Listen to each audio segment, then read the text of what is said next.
So I wanted to say good afternoon to everyone. I know it's not afternoon for Julie, our speaker. It's early morning out in Alaska. But I just wanted to thank everyone for coming today. And if you didn't know, August is Make a Will Month. I'm so grateful today to have Julie Wrigley here with us to present and answer our questions.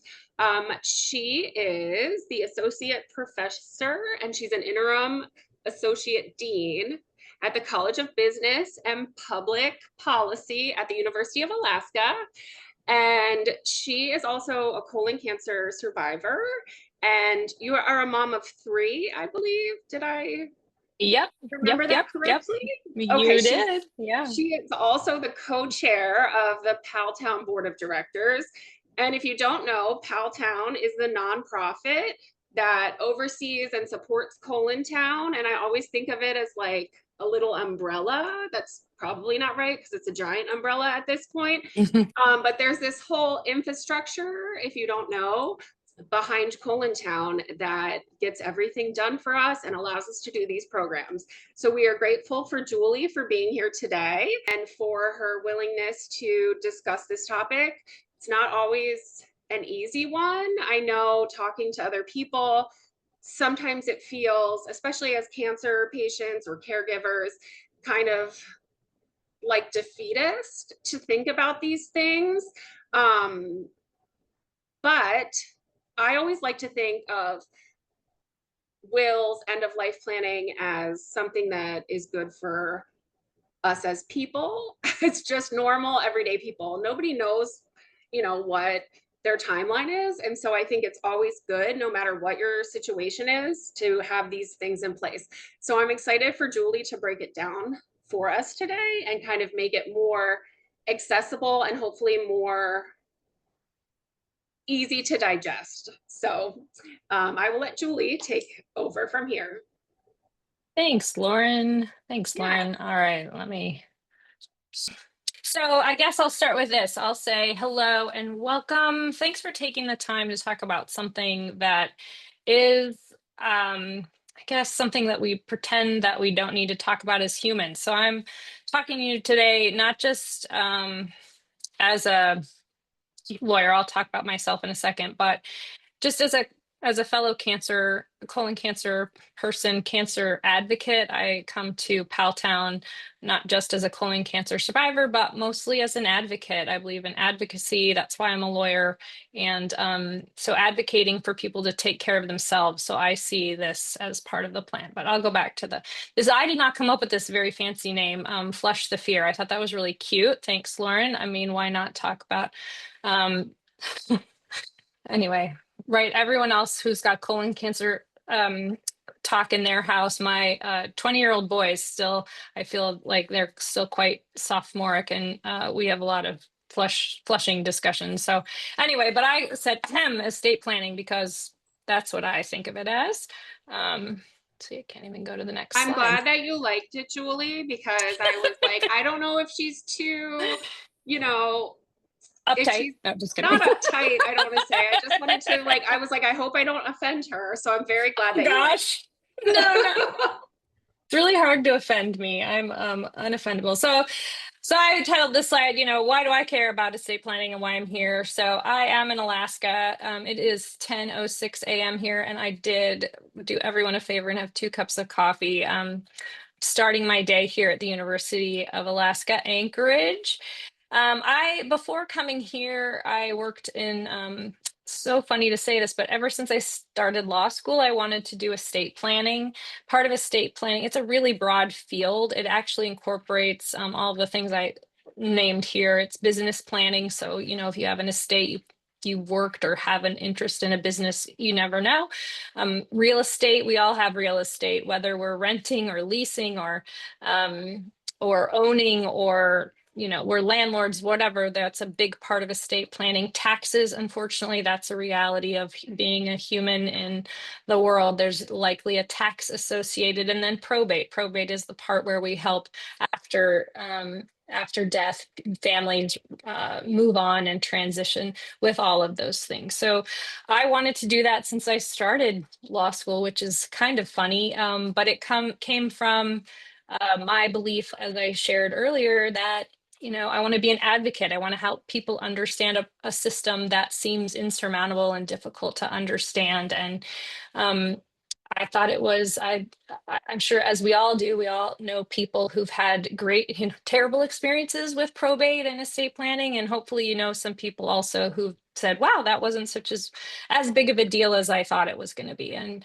that's my goal for people, is to help be another advocate during that time of transition. So I'll explain how you can help your family later. But my cancer involvement, as directly, of course, it was indirect prior to this, but was in 2013, I was diagnosed with colorectal cancer at the age of, it was my 40th birthday present.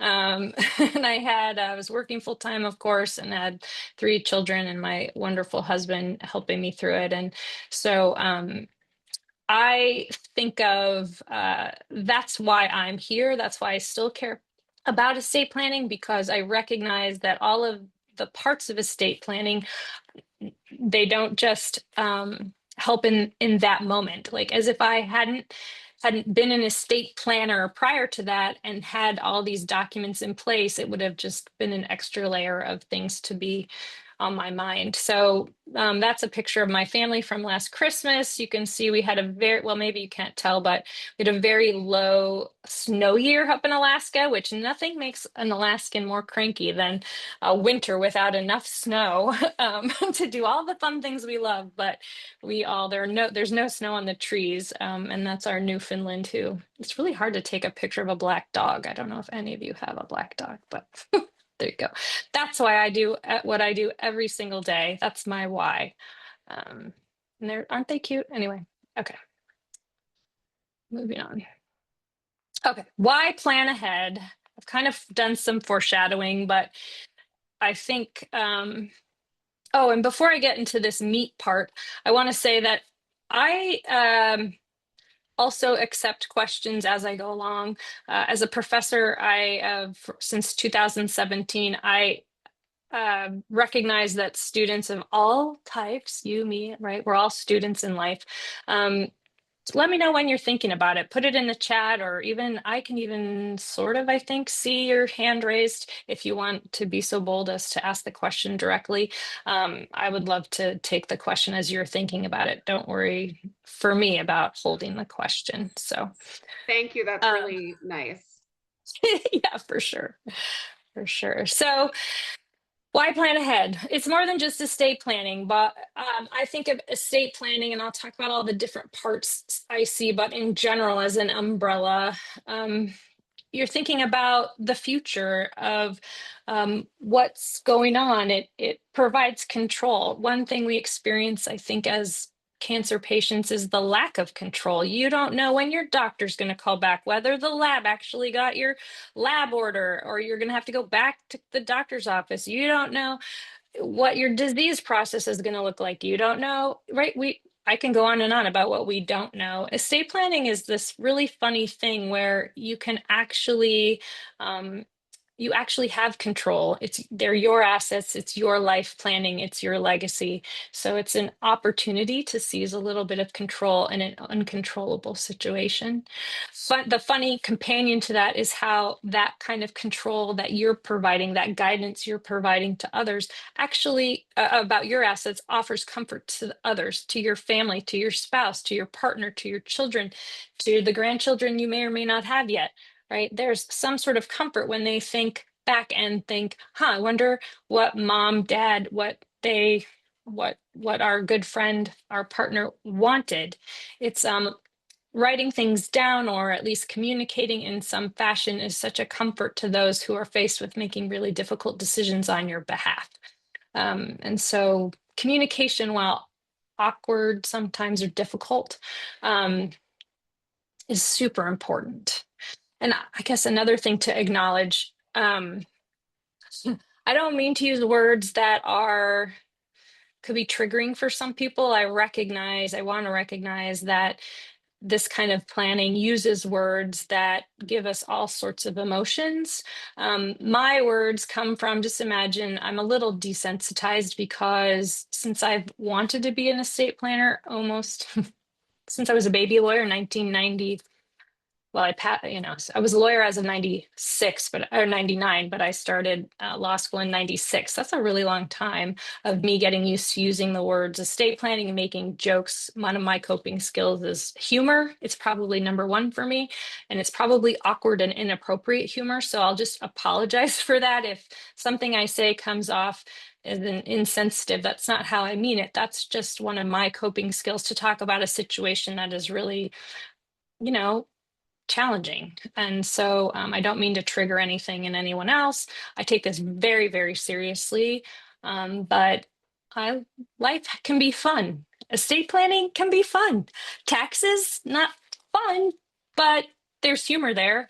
So I'm always looking for an opportunity to. So I use words like estate planning, and I might kill people off in this discussion, and I might use the word death without hesitation, not because well, just because it's practical reality, and they're just words. So let's not give the words more power than they deserve. That's my perspective. So I hope that's okay with everyone. Anyway, I digressed. I apologize. But anyway, back to this ensuring more why should you plan? You want to ensure that your wishes are honored, right? It kind of goes back to the control part a little bit. I think one of the proverbial questions comes back to where you want to be buried or where you want your ashes spread. I have stories for days from people about really interesting, creative ways. In Alaska, you can do all sorts of crazy stuff with ashes, but people all over the country, I know from colleagues, it's a really big conversation with clients who are doing estate planning.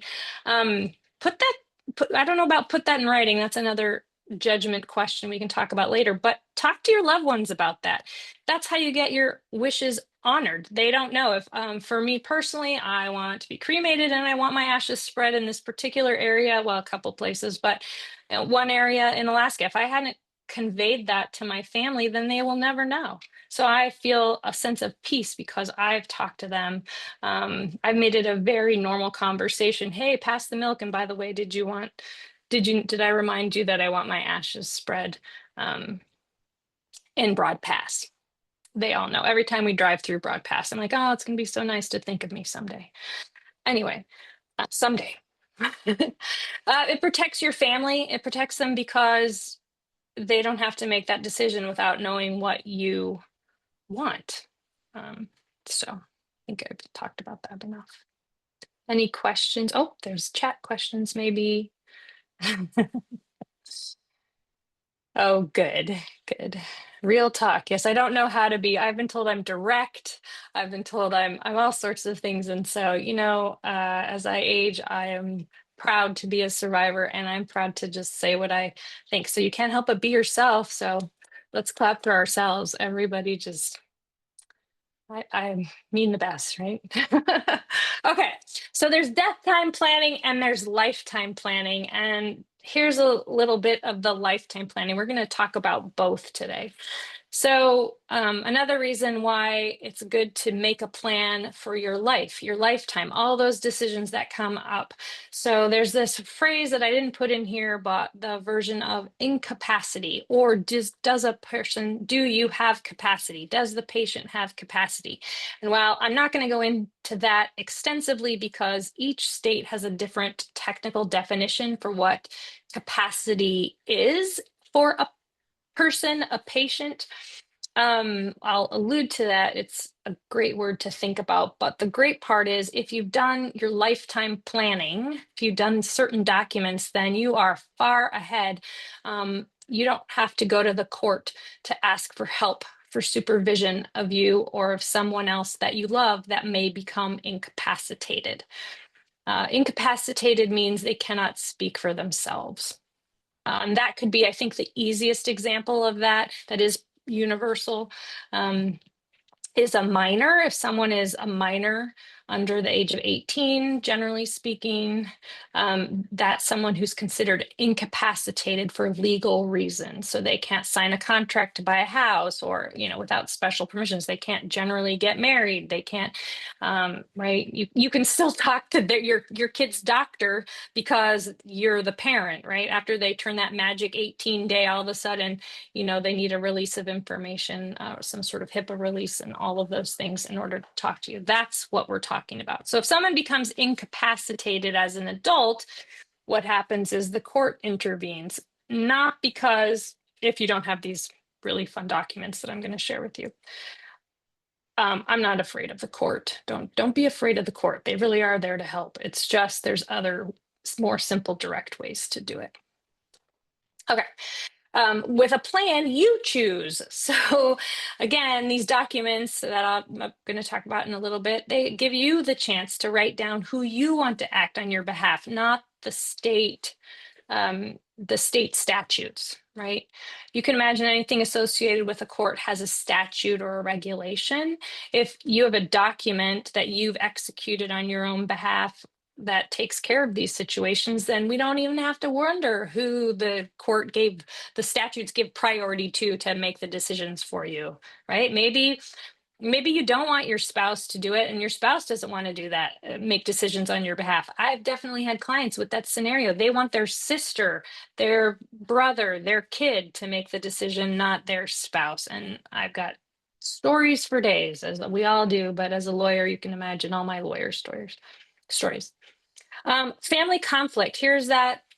If you say, hey, I want my husband, my daughter to make these choices, healthcare decisions on my behalf, then guess what? Then your son doesn't, he's like, oh, well, there you go. It's already worked out. And so there's no conflict because you've, of course, already talked to your kids and said, hey, it's going to be the daughter, not the son. You live across the country. She lives near me. Got it? Then he's not offended. And then everyone's harmonious and focusing on the important thing, which is making decisions that are in your best interest as a team. So, okay. Any questions? Okay. Planning for the future. Here's what I actually did look up. I would write death time planning, and then I took it out because I didn't want to trigger anyone. So there you go. Sorry, Julie, we did have one question, and Oh, it's great. how do people start having these conversations? That's a great one. Well, the first thing that I would recommend is thinking about, I think you're just talking about difficult conversations in general. Is that right, Stacy? Yeah, I think probably your wishes and Yes. yeah. Yeah, so there's a couple ways to do it. I think one is to use one is to make the document and then bring the document back as an agenda to talk to everyone. Another one, right? Because you've already done it, and then you get to choose, and you've had no say. I mean, everyone else has no say. You have all the say because it's your document, which is very important. It's your life, it's your choice. Another approach is when people gather everyone, whoever everyone is, the important people they can think of that might want to be part of that conversation, or you can do it one at a time and you just have a very frank conversation about, hey, I'm about to execute this document. I'm filling these papers out, however you want to say it. And these are some of the decisions I've made. I've made these decisions. Do you have any questions? Do you have any, I don't even know if I would ask if they have any concerns, because that invites them asking you, that might give a little squeak into asking, questioning what you've asked. Your decision. It's your decision. You make those decisions. So, oh, good. There you go. There's a resource fair next week. But yeah, that's a really important part to remember as you're thinking about estate planning. This is 100% all about you. And just like in every aspect of our lives, not everyone is going to, no matter how close you are to them, they're not all going to agree with the way you want to do it. But guess what? They're your assets. It's your life. It's your choice. It's your will. It's your estate planning documents. It's you. So remember that this is 100% about what you want. And other people can have feelings and thoughts and concerns, but in the end, it's your choice. And I would, but sharing with them really goes a really long way in having conflict later. Does that help?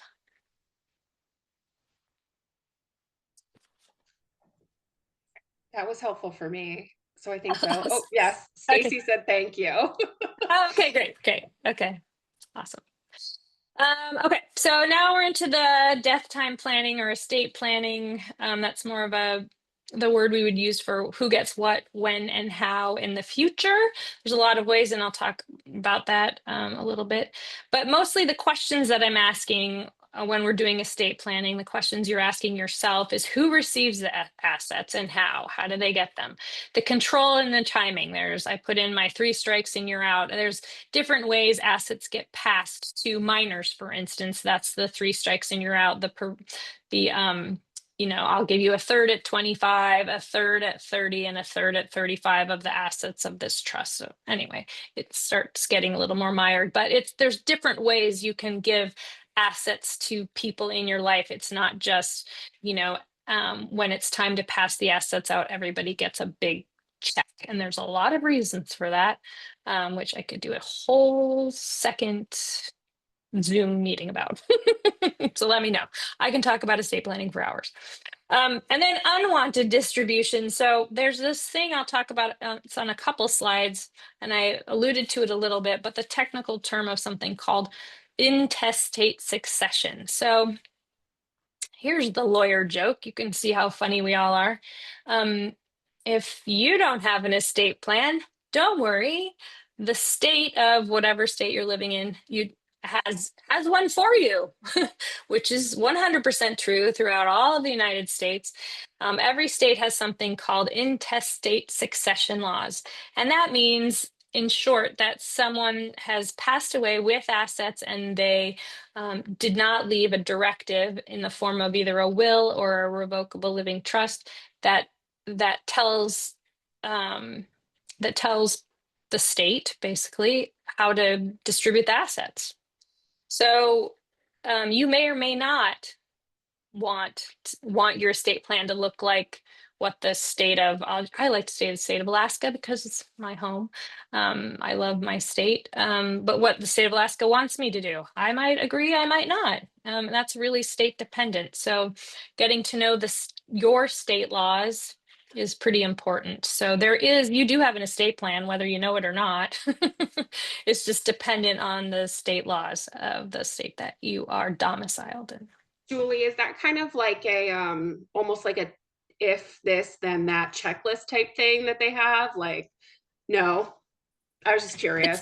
Yeah, no, it's a little, I mean, let's see, the most general version, and of course I'll pick on Alaska. So a short legal lesson is that Alaska's laws are based on Oregon's laws. So there's like these funny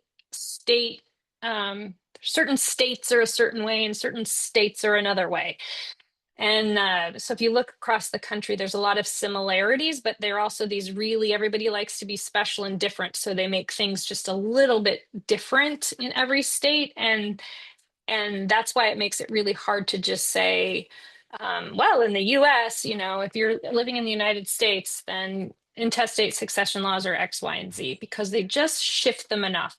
They're not generally a checklist. What they are, the most general way to summarize what happens in intestate succession laws, it's some version of some goes to your spouse if you have one, some amount goes to your kids if you have them, some amount if your kids are not kids of the spouse you're currently married to, that's another conversation handled differently among the states, right? And then of course, then if you don't have kids or a spouse, who they go and who's got priority, another conversation also. So that's the general rule Okay. of there's something called the table of consanguinity. Anybody? Bueller? No.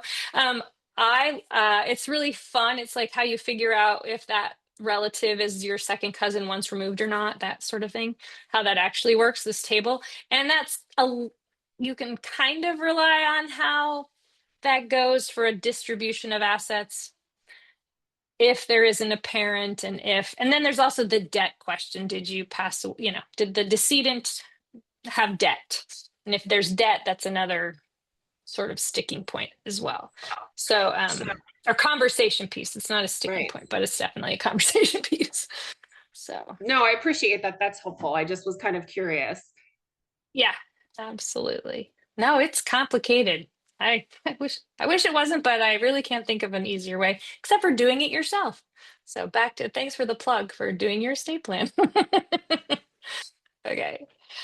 Streamlined, I think we also talked about this, but this is really redundant now that I'm We do saying have everything out loud. we do have one other question. Oh yeah, This person currently resides in South Carolina and they have a will there, but they're moving to Georgia in the near future. So yeah. does Georgia's laws impact my will? So there's this funny thing called domicile. That's how we decide, and it's really domicile is weighed in at the time of death. So I'm just going to go on a limb and say you're not dying anytime soon. And so what you want to do is, it's always smart if you're moving permanently somewhere. You're uprooting from South Carolina and moving to Georgia. You're going to take your will and just have another lawyer in South Carolina in Georgia look at it. So there's funny things that make wills valid or invalid that you just want to make sure you're complying with, because if you've taken the effort, taken the time and money to put something together, it's just comforting to know that it's correct and that it's going to be accepted, and you're not going to have any additional legal hurdles for your family or anyone else later on. But if you are primarily staying in South Carolina and you're just hanging out in Georgia for, I don't know, 5 months of the year intermittently, then I would make an argument you're still domiciled in South Carolina. It just depends. How's that for a lawyer answer? Thank you. Is that helpful? Yes, they said thank you. Okay, great. Okay, great. Okay, let's go on. Let's get to the real fun stuff. Quick. There we go. Okay, so one version, we talked about wills. We're gonna flush the fear about our wills, but there's two versions of the two vehicles that we primarily use for estate planning, and one is the last will and testament. That's the most well-known version. I'm gonna equate these two things to I don't know. Am I showing my age? And who has a crock pot? Anyone? Okay. I have a crock pot, and I call the will the fix it and forget it version of estate planning. That was a big cookbook that I used, especially actually when I was in cancer treatment. We did a lot of crock potting. Um, and so the will is a fix it and forget it. You go and you make this will. It's a big contract, and it says who inherits what and how. And you talk about it at this snapshot in time that you're making this will. And then you're going to do all these other things. You're going to name guardians if you have minor children. You're going to appoint an executor. In Alaska, we call it a personal representative, but different states call it different things. Again, every state wants to be special in its own way. So you probably heard executor, but it can be called different things. And so that's what the will does. It says, I have all of these assets, and when I die, take all of the assets that I have at the date of death and pass them out like I'm telling you in this contract. It's like oh, okay, I'm going to give this to this. Now that the event has happened, the death has happened, I'm going to pull up this document and follow the directions. Because the fix it and forget it is that once you've done this will, you're not revisiting it very often. You just know it's a comfort to know that it's done, that everybody's going to be able to figure out who's in charge and who to pass the assets to, and who's going to take care of the kids and the dog and the cat and the horses, all of that sort of stuff, right? And the business interests, maybe, I don't know, all sorts of things, and the charitable distributions, all of that sort of thing can all be put in a will. Does that make sense before I go on? Any questions in general? That makes sense. And if any questions pop up, I will let you know. I love this. I'm looking, I pulled it up. If I think Stacy, you're on it. If someone had little to no estate, is there reason to have these discussions and put wishes on paper?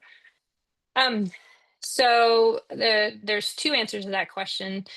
One, um, well, yes, because well, actually, I'll start with no. No, the answer that you wouldn't care is if you didn't care, if there was so little to the estate, or you, in your perception there was, um, you just were going to let the state laws take care of whatever there was. If it didn't matter to you, if you don't care, you know, I don't even know what the value could be so little is, but let's just say there some little value. If you want the state law to take over for you and you really don't have an interest, or I won't say you don't care is kind of dismissive, but you know, it really doesn't matter to you in some really fundamental way, then you know, don't worry about it. I mean, I would say that no matter how big your estate is, if it really doesn't matter to you and it's too much of an emotional burden or something, I mean, depending on the situation, you know, there are the state laws to lean on for a reason. Maybe learn what they are and see if it really matters to you. Um, I would, I would make a, I think, pretty compelling argument that most people care about what happens to their assets, and so I think putting it on paper is always worthwhile. There are more simple versions. There are lots of different versions of this will. There are very simple versions, um, and there are more complicated versions depending on what your situation looks like. Um, we had a conversation, Lauren, and I think Stacy was there too. We were talking about these online will. There's a lot of things online these days. Like almost like LegalZoom, a, yeah, like a generator, or like a, yeah, you like a just generator. fill in the blank Fill in the type. blank. And I will tell you, so one of the reasons I volunteered to do this was that I don't work as an estate planner directly anymore. I still work with people, but I'm not paid by anyone to do any estate planning. Anyway, lots of stories there, but I don't. And so why I have no interest in whether or not you bring, and for my lawyers across America, like I don't care if you use a lawyer or not, except this is what I care about. And call it 18 years of paranoid probate lawyering. um, I just want it to work out like you think it's going to work out, or like you're promised that it's going to work out. So the problem sometimes I've experienced with online legal documents of all kinds, including wills, is that the person who filled them out thinks it means one thing, but the legal implications are not what they thought they were. And you may or may not know what the result is. And there's really no one to to get so if things go wrong and a lawyer does it wrong, then your family can go to that lawyer and at least you have somewhere to go and you can say, hey, lawyer, my mom said this and that in her will that you prepared for her. You owe us money because you screwed it up. Oh, excuse my language. Right? But if you do it on LegalZoom or whatever, all those other ones that I don't even know the names of,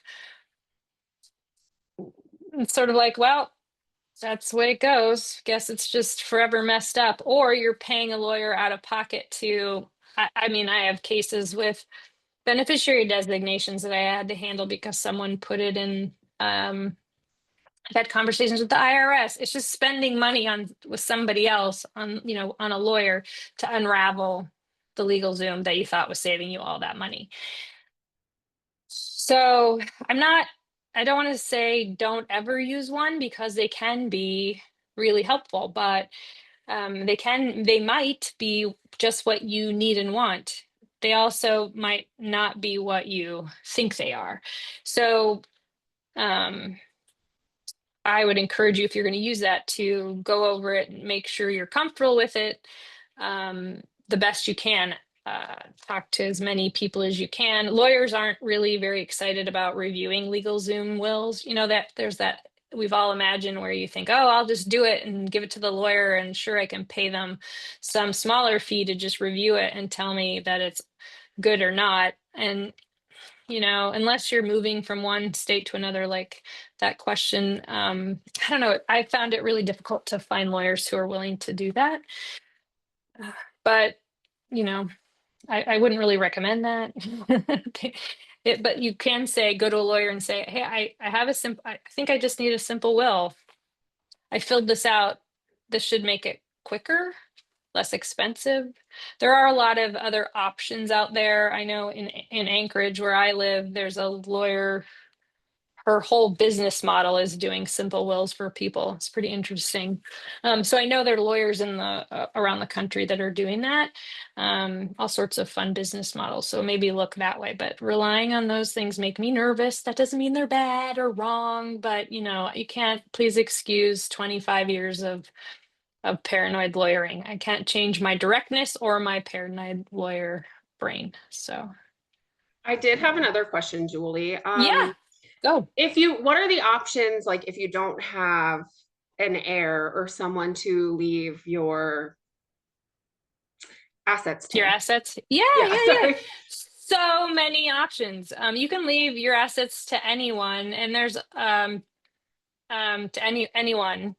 Uh, Different ways. Let's see here. I would suggest, what have I seen? Of course, the number one thing I see in that scenario is our charitable giving.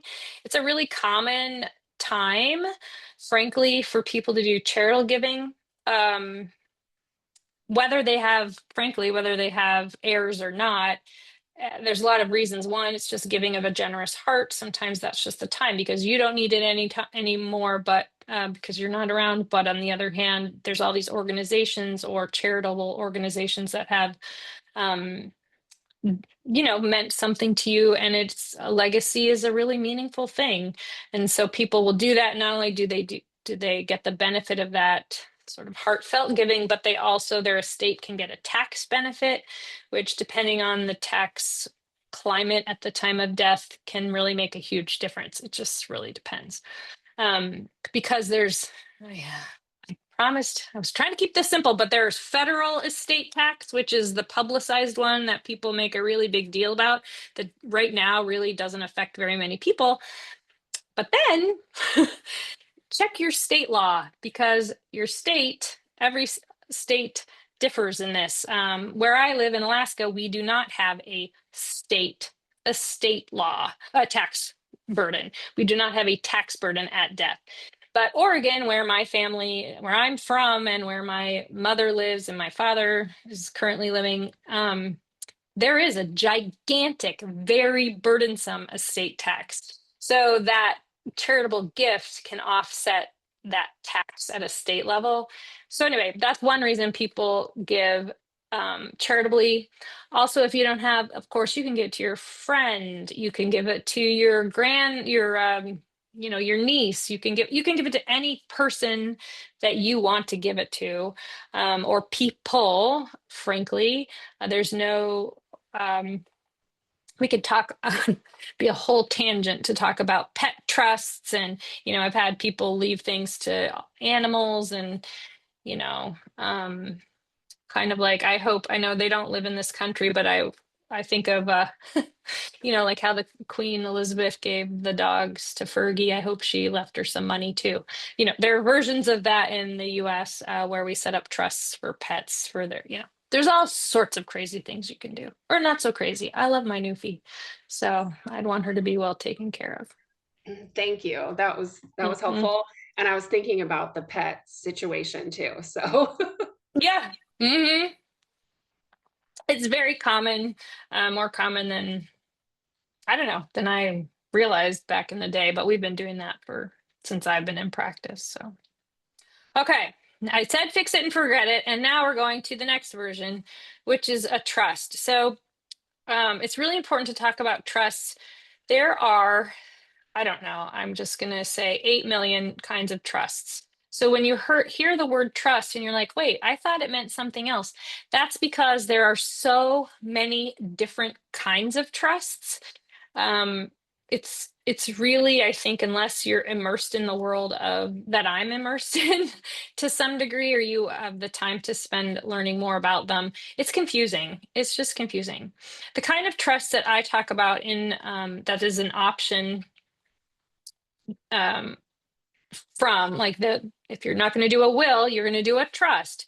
That kind of trust is called a revocable living trust. So you'll see an RLT, revocable living trust, or just so it can get thrown around. If somebody says trust to you, oh, you need a trust, that's just an invitation to ask more questions. Because in a now I'm really going to confuse everyone. No, I'm not. No, I'm not.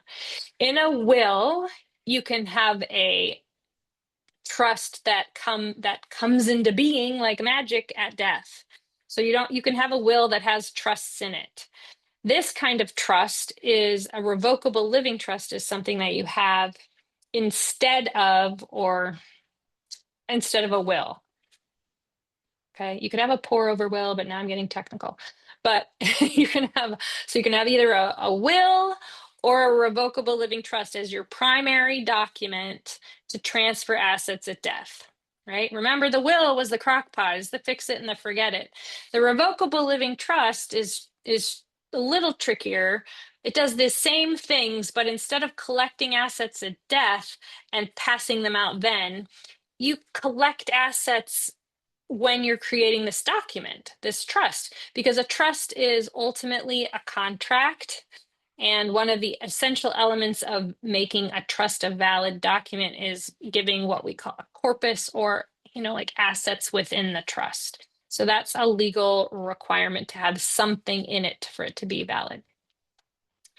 Some lawyers love wills. Some lawyers love trusts. Some of us see the application for both depending on the situation. But you will see, as you're perusing your websites in your area of different lawyers, I don't know, I at least can get kind of a sense of who's pushing what. And neither are wrong. Nobody's wrong. You're not going to go It's not wrong to want a will or a trust, or for a lawyer to tell you to do a will or a trust. It's not wrong. It just might be, it's thinking about what you want in your life. So I use the example for these trusts because you have to fund them during your lifetime. That means you have to manage them during your lifetime. So for instance, if I create a revocable living trust whose only, they're not asset protection trusts. I usually get that question. They're not for asset protection, so that's a whole different conversation. This is just for estate planning purposes, it's death time planning. You, since you fund them during your life, you need to change things over, like the deeds to your house. They will not be owned by you individually, but rather by your trust. You're the trustee of your trust, but still you're changing that deed, or the lawyer or whoever you're working with is helping you do that. Your checkbook, it's not just your individual name. Your checkbook is going to be in the name of the revocable living trust, whatever you decide to name it. And you will be the trustee of that trust. So all of these things, there are a lot of good reasons to have a revocable living trust, and I'll just highlight a couple of them. One is if you have complex estates or minors with special needs. I mean, all of these things, it's people like them because if you have, it can, revocable living trusts consolidate assets in a way that wills don't. You already know what's happening.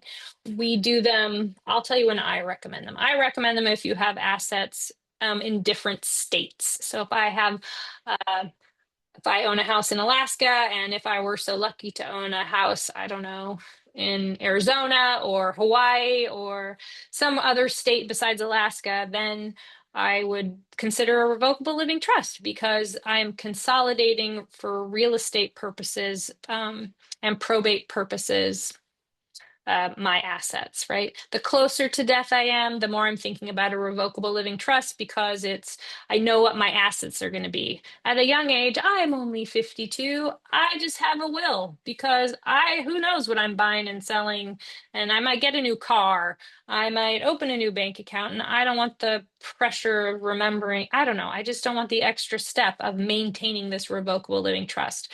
My father, on the other hand, who is still with us. He's nine. He's old enough to, but my whole life I've remembered that he loves to like play on his spreadsheet before they had spreadsheets, right? With his trust. He loves estate planning. Maybe that's why I became a anyway, I don't know, but he loves this whole tinkering thing and making sure his assets are titled correctly and I don't know, it's just something that's fun for him. I'm just not built that way. So that's another reason, right? How do you live? Do you have assets in different places? Time between, estate planning process and perceived death is the um, your desire to tinker with it or know about it or pay special attention to it because a lot of times the common thing is we'll have people who do a revocable living trust. 10 years go by. Since they've funded the trust, they've forgotten to put in their new motorhome, their cars, their new bank account, the investment account. They didn't title them correctly, so then we're spending all the money to correct that. Anyway, I can go on and on, but I'll stop. We did have a question. Are trusts very expensive to manage and facilitate? Which you kind of touched on, I think, the Yeah, facilitate. yeah, yeah. During your lifetime, no, because you're doing all of that, right? During the funny part about them is during your lifetime, it's just like you're running it. You're just called the trustee instead of signing your name as your name. Instead of me writing Julie Wrigley, I'd be writing Julie Wrigley trustee when I sign my check. So they're not expensive in that sense. They're more expensive than wills to set up. But when the original trustee or the trustor is after you've set it up and you're moving on, and you're no longer there to do that, there's a lot of different reasons why.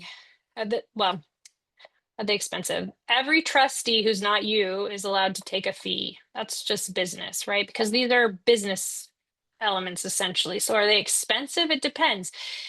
Not every trustee, like would your child, if you appointed them as the trustee, take the fee? I don't, maybe not. Most family members don't, but they can, is what I'll say. So I've seen it both ways. Yeah, we're needing to do a special needs trust.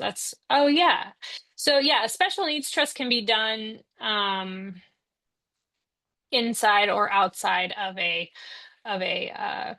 I don't know if you need a Miller trust or if you just need a special needs trust, but there's a lot of different ways to do those. They're manageable, they're necessary. Are they expensive? It depends. It depends. That's God, love and hate that lawyer answer. But if it's expensive, it's hopefully because you have so many assets that there's a lot to do, right? Nothing should just be expensive just to be expensive. Are they free? No. But nothing really business wise is, and except for when you're doing it yourself. During your lifetime, once you've created this revocable living trust, they're not expensive because you're doing all the work, just like you would running your life day to day. It's at death or after the transfer of the original trustee has happened that fees can be charged, and they should be. I think maybe it's my womanness, but I think it's fair that we all get compensated for whatever's fair if we need to be. But as I said, not everyone accepts or charges a fee as a family member, but I think expecting that someone wouldn't is really not reasonable. The law provides that. I think in every state, I think someone could out here would someday prove me wrong, but makes it so that a trustee can always charge a fee. That's just fair. So yeah. Does that answer the question?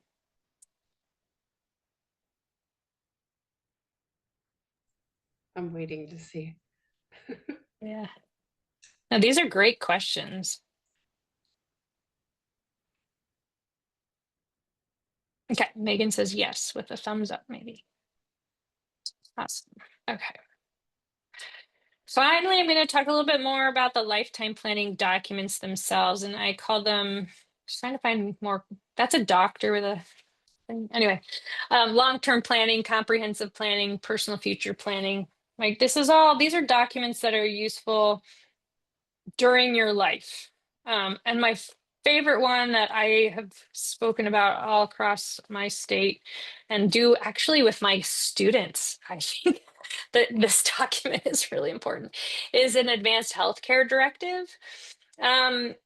This is a document that only applies during your lifetime. And you've heard it called different things like a living will or durable power of a you'll also hear called durable power of attorney for healthcare. Anything that's directly related to healthcare, it gets all these different words. The most important part of this document, every state does it differently, has to do with the person you're appointing to make decisions on your behalf when you cannot speak for yourself in a healthcare setting. Super important. That's the most important. Our document here in Alaska, I think, is really cool. It's gotten so much better than it originally was. This is a quick historical because I like context, so maybe you do too. These documents or this question originated out of the Terry Schiavo case in Florida. Fascinating. That conflict just broke my heart between a husband and the parents of Terry Schiavo.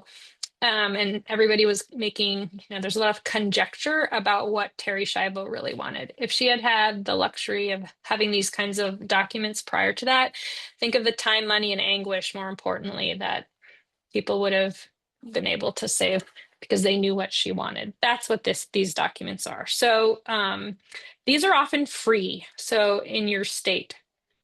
In Alaska, one of the reasons I feel comfortable doing it with my students is that they could go to the website and pull the document off of the internet because our bar association is so progressive.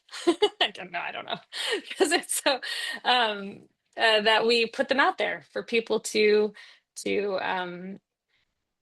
pull off for free for themselves. So look at your own state, go to the state bar association where you live. You can Google that and see if you can find the state one. There's some for-profit companies that say, oh, this is a state form. I mean, you're welcome to do those too, but I'd also just look, there should be a free form if you're going to do it yourself. And it's really worth having I've also seen them depending on the state at the medical institutions. I think a lot of us get asked, do you have one and who have you shown it to? The other piece of advice I have about this form after you fill it out is that don't just lock it in your lockbox. Don't put it in your fireproof safe. Do, but maybe show copies to all the people that matter. If you've named someone, talk to them about it. Better they hear from you, they'll take it more seriously. I've never in all of my years practicing, which is now over 25, had anyone who's been appointed to act for someone in this capacity say no, right? Because probably the person you're thinking of naming and the backup, always see if you can think of a second person to make decisions on your behalf. They are first, they're usually really honored. And also they're probably the right person because they care about you so deeply and they want to do right by you. That is the most important thing you can possibly have in someone who's making those healthcare decisions for you. Okay, you're unable to speak for yourself. A lot of times also, I want to mention these documents, if they can be in use because you're unable to speak for yourself. And then the second you can speak for yourself again, the healthcare professionals are obligated to ask you. So if you can speak for yourself, everyone should legally be asking you. But when you can't, that's when these kick in. And so they can fluctuate, come in and out, depending on how you filled out the form with when they are used. But it just, it provides a lot of comfort and clarity for a lot of people. And different, as this slide demonstrates, there's a lot of different opportunities in these documents to note all sorts of different wishes depending on the situation. And so that just depends. And I have a question. So if these are state specific, if you're like doing a clinical trial in another state, or getting care in another state, you should have one for your home state and also for that state, I would assume. No, just one is No, good. you only need one. Again, it comes down to a Okay. domicile question, which is Oh, okay. kind of funny, but really, there isn't that great that they don't expect you to make sure you have one in every single state you could ever visit. So if I'm Yes, on that makes vacation, sense. if I'm on vacation, we're lucky in Alaska that people want to come and see our beautiful state. And so we often, it's we have tourist season, and during tourist season we also have an influx of busy hospital visits for all sorts of reasons. It's kind of a Mm. thing around here. And yeah, people know how to yes, we would absolutely honor everyone's from every state they come from when they have a problem. So it's a good thing to travel with if you think it's That makes relevant. sense. That makes Yeah. sense. So, I'm gonna just fly to Hawaii and have my new advance or my new durable power of attorney. That's Yeah. probably doesn't make sense. Yeah. I don't know. That'd be a whole industry, wouldn't it? Like, let's not have that industry. I think this. Okay, because we're running short on time, because I'm such a talker, we have a durable power of attorney. So this is similar to they used to have, at least in Alaska, they had these combined, the healthcare with this durable power of attorney. It's important. Oh, this should say DPOA. So you will hear power of attorney also thrown around quite a bit. There's a lot of different legal implications of those words. We say durable power of attorney for estate planning because durable means when you are incapacitated, this document, this power of attorney form will still be in effect. So you want to make sure it's a durable power of attorney. So what used to be combined was healthcare with business. So this durable power of attorney that I'm talking about right now on this slide is all of the business decisions. Who can access your checking account? Who can sell your house? Who can, all of those kind of businessy things that go on while you cannot speak for yourself.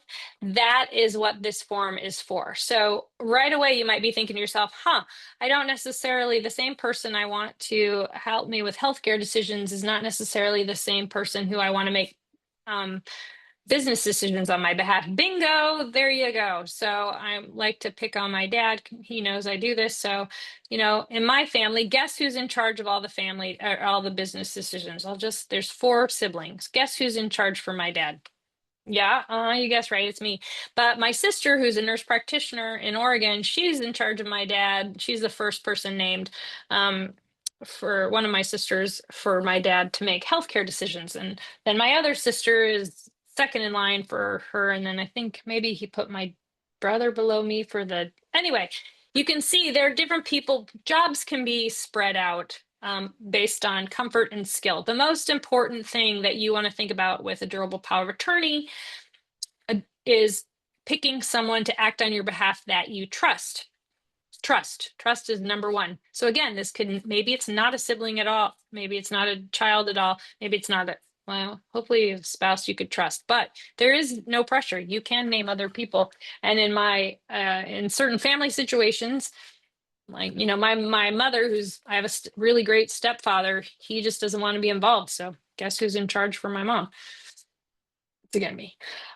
So you can see where this is a powerful document. That person can drain your bank account and go to Hawaii or go to Cook Islands. That's a good place to hide, I've heard. So you want to make sure that that person is selected carefully. They can always seek guidance, and they don't have to be the same people. Any questions about that?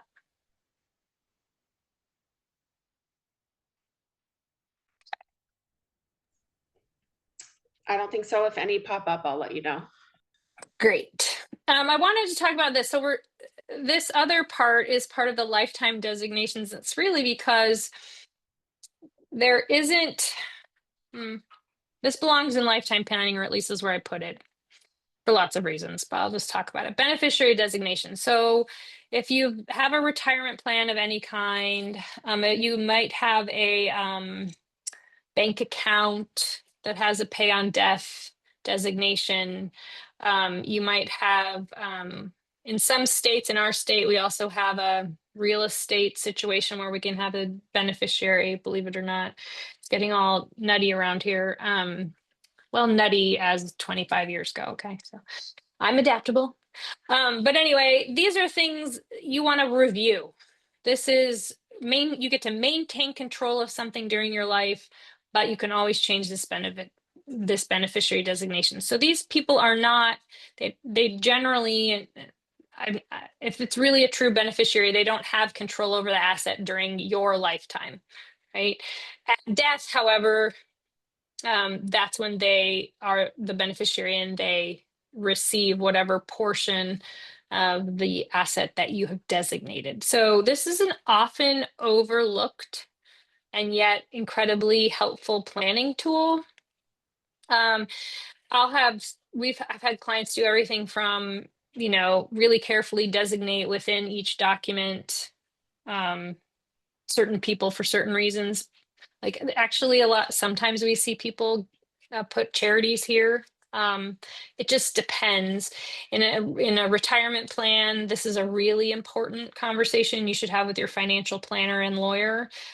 These can make really big differences. So the beneficiary designations often under talked about in my opinion, and yet incredibly important and guiding, and can make a really big difference in how your estate plan gets carried out in accordance with your wishes. It can just be much smoother this way, right? If you have a will, you go through probate, which we didn't talk about. That's for next time. We can't have all the fun in this hour, right? So, but if you have a beneficiary designation, it skips the court process of probate and goes directly to the beneficiaries, which can be awesome unless it's wrong. I'm so paranoid, aren't I? No, just kidding. I've seen it. I've seen a lot. So yeah, review them. Any questions about that stuff?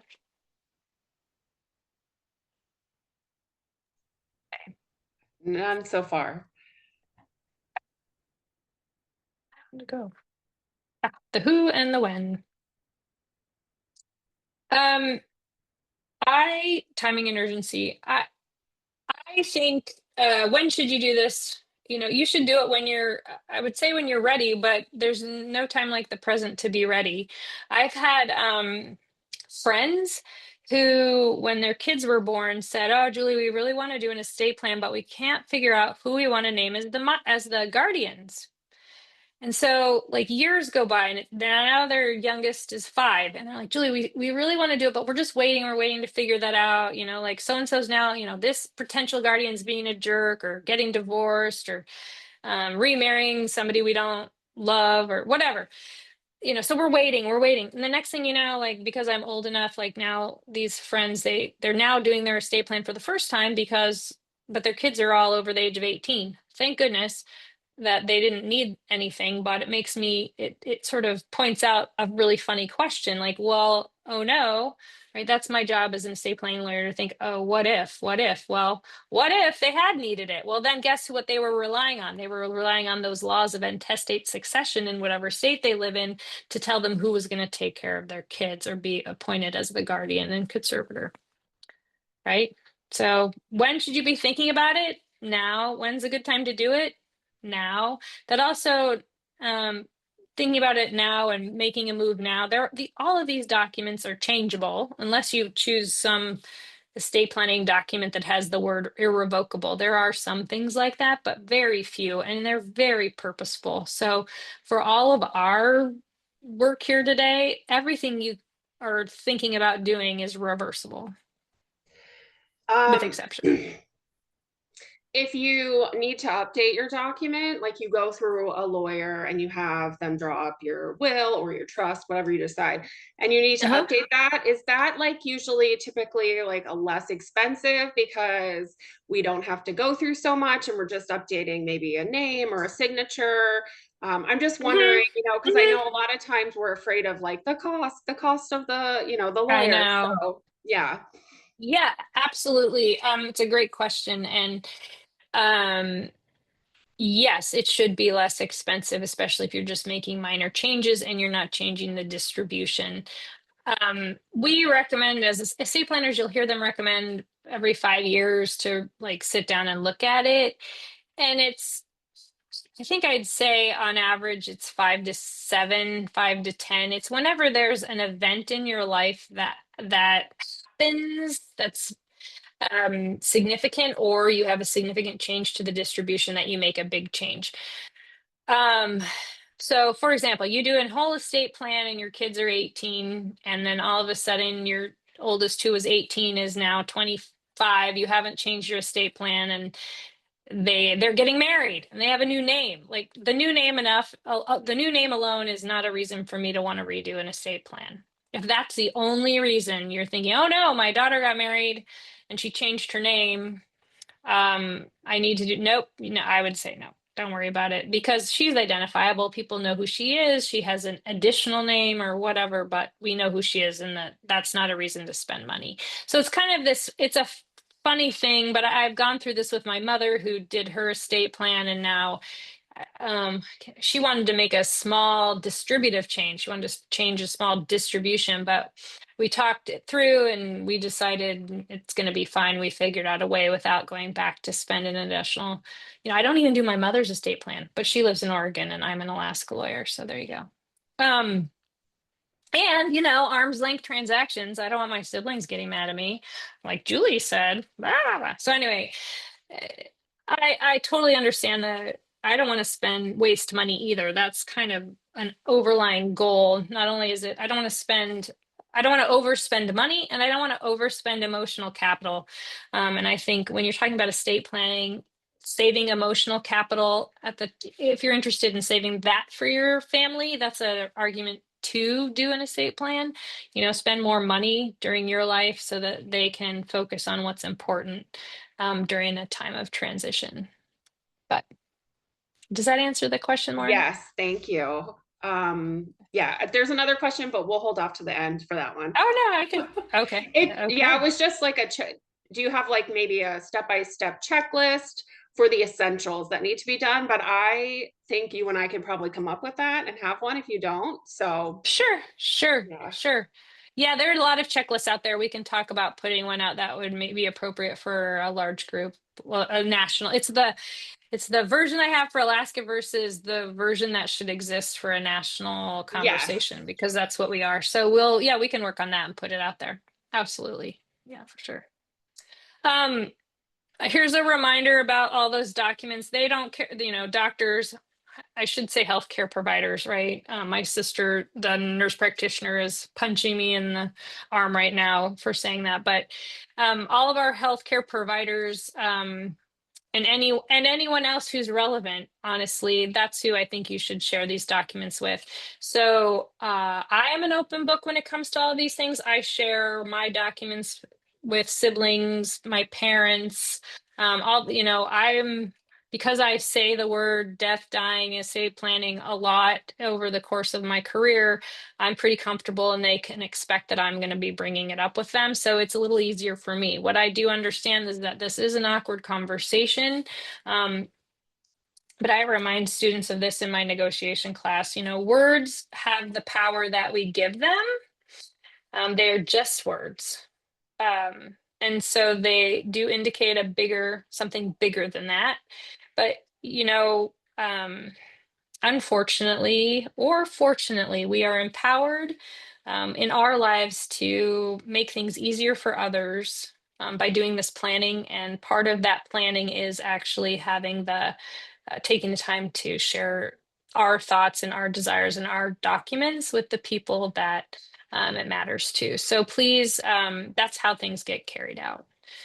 Please have those awkward conversations. Don't let fear, if you can, stop you. It's more meaningful. That's a memory maker right there. Somebody, I mean, I have examples, but I have not enough time to give you them. But I have examples of for myself personally, and also for clients who are so glad when they take that. They have the hard conversations. It makes a really big, lifelong, lasting memory. So do the documents and have the conversations. Is that it? No, there's more. See, and I said the same thing. It builds trust and peace of mind, and it helps explain. They have an opportunity. People have an opportunity to hear your reasoning when it's easier, right? Instead of trying to guess later why you did. Why did she do that? Like she told me, blah blah blah blah blah blah. Um, a little just quick role of the caregiver versus the next one is, oh nope, just the last one.